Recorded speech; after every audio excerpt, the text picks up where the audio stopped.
Último assunto de história, período republicano, página 187. Então vamos lá, vamos falar sobre o período republicano, certo? Isso depois que o Brasil deixou de ser colônia, né, de Portugal, e o Brasil passou a ser república, certo? Por isso, período republicano. As condições favoráveis ao plantio de café, a mão de obra barata e os grandes lucros obtidos com a exportação do produto tornaram o Brasil o mais importante produtor de café do mundo. Por essa razão, alguns grupos sociais, durante o Império, fortaleceram-se, em especial os fazendeiros.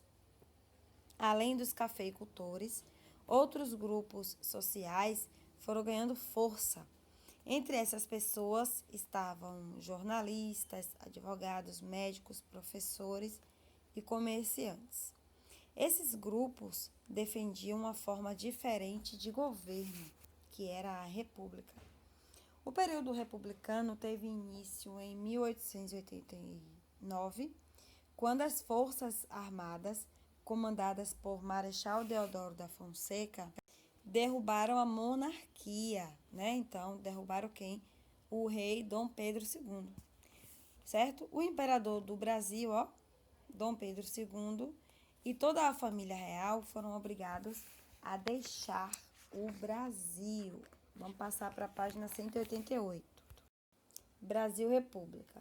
Então, durante 67 anos, o Brasil viveu em um regime de monarquia com os imperadores Dom Pedro I e Dom Pedro II. Na monarquia, o trono passa de pai para filho, ou seja, quando o rei sai, seu herdeiro, né, que no caso é o seu filho ou a filha primogênito ou primogênita, são os mais velhos, né, por direito de hierarquia, eles assumem o trono, né, assumem o trono, na verdade, que é um só. Assim, a herdeira do império deveria ser a princesa Isabel, não fosse o fato da proclamação da República. Então, quem ia assumir era a princesa Isabel. Mas como teve a proclamação da República e todos os povos tiveram que voltar para a Europa, né? Então, nesse caso, a princesa, filha de Dom Pedro II, não assumiu o trono, certo? Grande parte do povo estava descontente com os últimos anos do Segundo Império. Isso contribuiu para o movimento republicano, que se alastrou em todo o território nacional contra a monarquia. O movimento não parava de crescer. No dia 15 de novembro de 1889, as Forças Armadas dirigiram-se para a Praça da Aclamação, hoje atualmente é Praça da República, né, no Rio de Janeiro, cercando o quartel-general, onde estavam reunidos os ministros do imperador Dom Pedro II. Então, as Forças Armadas estavam sob o comando do Marechal Deodoro da Fonseca, tendo como colaborador e articulador, né, da campanha republicana Benjamin Constant, certo? Então, aqui tem a imagem, Deodoro depôs o imperador, proclamou a república e convocou uma Assembleia Constituinte, assumiu o governo provisório, sendo assim o nosso primeiro presidente. Então, foi Deodoro da Fonseca, o nosso primeiro presidente, depois da proclamação da República. Página 189. Dom Pedro II deixou o território brasileiro 2 dias depois da proclamação da República. Quem elegeu o Marechal Deodoro da Fonseca como primeiro presidente da República foi o Congresso.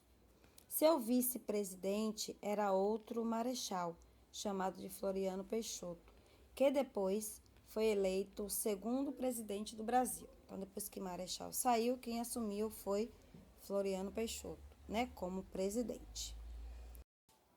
Foi redigida uma nova Constituição, né, para o Brasil, na qual se instituía como forma de governo a República. Então, é a Carta Magna, né, que é a Constituição, que é um documento de base que norteia todos os princípios de uma nação. O período conhecido como republicano é dividido da seguinte maneira: República Velha, que vai de 1889 a 1891, que é chamada de República da Espada, e depois de 1891 a 1930, que é a República do Café com Leite. Depois vem o que? A República Nova, que vai de 1930 a 1945, que é a era Vargas, né, de Getúlio Vargas. Depois de 1946 a 1964, que é a República Populista. E de 1964 a 1985, a ditadura militar. Então, esses 3 períodos fazem parte da República Nova. Agora, a gente vai ver a Nova República, que já foi outra fase, né? Que é de 1985 até os nossos dias agora atuais, certo? Quando um presidente governa por meio de uma ditadura, a liberdade dos cidadãos é bastante limitada. Geralmente não há eleições e manifestações são proibidas. As ditaduras são violentas, perseguem as pessoas e forçam o exílio, a prisão e às vezes torturam e matam.